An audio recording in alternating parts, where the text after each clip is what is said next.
Nongdol thakta ngaliba thawan shingi marakta uriba saktam se kanagino. Uriba saktam se kanabu natte nang nakwaidagi nungshi jabadole.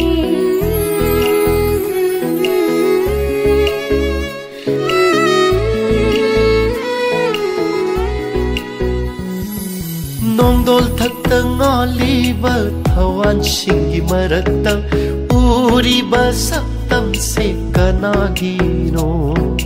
Uriba saktam se kanabu natte nang nakwaidagi nungshi jabadone.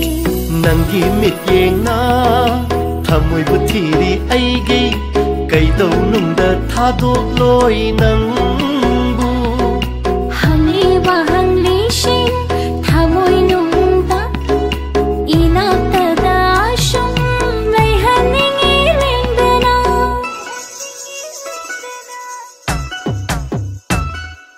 Nangi aigi thamoygi nungsi tanthase mayek asun seng lagli chen thariba ichilda.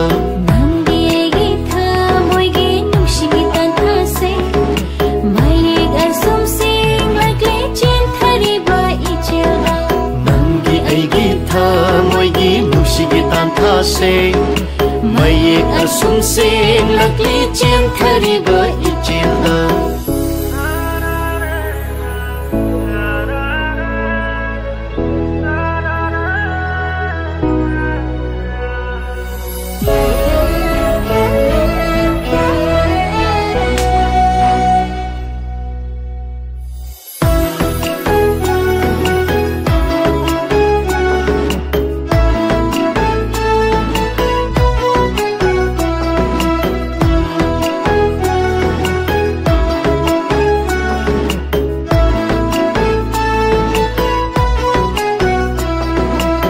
Ning hakchang animak pun khare chet na nung sige li pun na.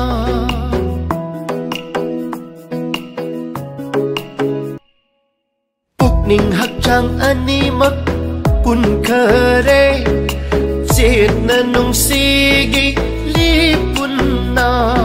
Say thadu na phong ra sung sang khare thamoy da kok ngam traba nung sige machuna. Nang na aigi nung sige ihulni manghan ke khalaba sumayek seng latpa.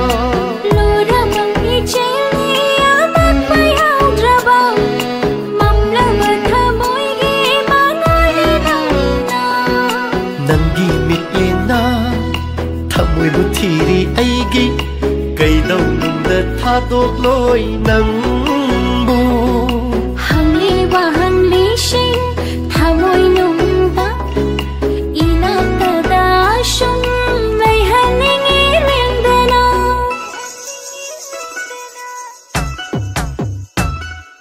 Nangi aigi thamoygi nungsi tanthase mayek asun seng lagli chen thariba ichilda.